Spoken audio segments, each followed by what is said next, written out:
Yan, ito mga idol yung ilalagay dito sa splash box, dito sa kitchen area. Tinanggal ko yung pintura dahil walang kapit. Baka kumapak yung tiles. Tinanggal ko na yung masilya. Ay, kung makapasin naman, tanggal na talaga siya. Walang kapit, oh. Kailangan palabasin to para mas maganda yung pagta-tiles. Yan, hanggang doon yan mga idol yung ita-tiles, oh. Tapos may ilaw na rin siya dito sa ilalim ng hanging cabinet. Ayan, di maliwanag na dito pag naghugas at saka nagsaksak dito. Tapos dito yung rinse, tapos rinse hood. Wala po lang yung rinse hood. Ayan o, yan yung ducting ventilation.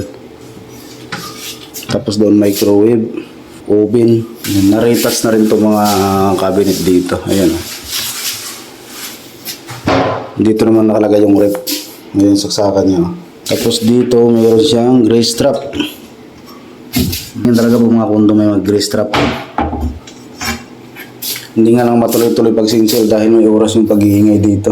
Nasa oras yung pagpupukpok.